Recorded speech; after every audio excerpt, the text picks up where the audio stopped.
Do you know that ignorance is the deadliest and most common disease known to man? Because of it, men languish in poverty and penury. Because of ignorance, wars are fought. Because of ignorance, corruption thrives. And because of ignorance, marriages are destroyed. Because of it, sickness and disease ravage our bodies. Think about it. Ignorance is defined as lack of knowledge or information. You can now understand why God says, "My people are destroyed for lack of knowledge." He went further to say, "Because you rejected knowledge, I will also reject you." Two issues have dominated the Nigerian airwaves in recent times: Natasha Babio and River State. You can't dodge the issues no matter how hard you try. The energy and passion with which many Nigerians discuss these issues will leave you in wonderment. This is one time when the so-called elites and masses are united in their ignorance. Nobody knows the truth, but everybody says they know the truth. What truth? The truth we see through the color lenses of our biases and past experiences. We welcome the comfort of opinions without the discomfort of thoughts. And as such, we make viral our ignorance, and it becomes the order of the day. Of one thing I'm clear, and that's the fact that none of these issues are worth the energy and time many of us have devoted to it. Ignorance is the greatest weapon of the devil. We saw ignorance at work in the Garden of Eden when Adam and Eve chose the unknown over the known. We saw ignorance at play when Cain killed Abel. Again saw ignorance in full display when the brothers of Joseph sold him into slavery. Because of ignorance, the Israelites traversed in the wilderness for 40 years. Again, because of ignorance, the people sought for a king, and Saul was crowned king. Because of ignorance, Saul lost his throne, and David was crowned king.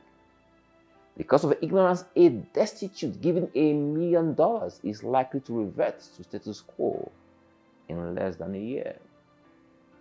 The enemy called ignorance. Ignorance is why people sell their votes, and no matter what hardship they face today, the same people will still sell their votes in the next elections. Ignorance is why parents sell their children for money. It's why children use their parents as human sacrifices, again, for money. It's because of ignorance that mankind chooses mammon over God. We'll pay any price for money because of ignorance. For all those who have sold their souls for capital, let me give you some information.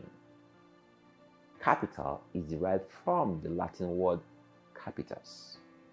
Do you know what it means? It means knowledge in the head. Capital is not money and will never be money. Knowledge is what attracts and commands money. If ignorance is the lack of knowledge, then the opposite of the lack of knowledge will be the possession of knowledge, wisdom. God gives wisdom. Out of his mouth comes knowledge and understanding. Wisdom is the principal thing. Therefore, get wisdom, and with all thy getting, get understanding. Let me tell you one of my favorite Bible verses. Wisdom is a defense, and money is a defense. But the excellency of knowledge is that wisdom gives life to those who have it. Let's ponder on this for a moment. Wisdom and money solve the same problems, but wisdom has an advantage because it will preserve you, it will protect you, it will sustain you, and it will take you to the finish line. This is why you see some people with money today and tomorrow they are begging for food. But the wealth of the wise man endures. So what should the ignorant fellow do? What should we do at a time when the ignorant lead us? What do we do at a time when all chat forums are dominated with ignorant opinions and ideas? What do we do when, because of ignorance, we missed our way in life and poverty, hardship, and tribulations have become our roommates? This is what you should do. If any of you lack wisdom, let him ask God that gives to all men liberally without finding fault, and it will be given to you. All you have to do is ask God for wisdom. Wisdom to run the race of life.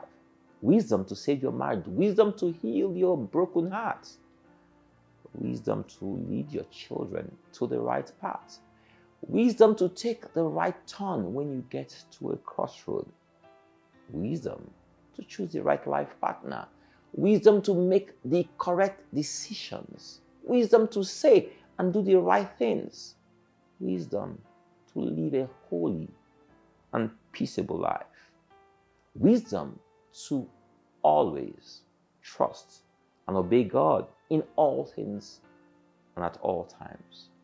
This is my prayer for you all today.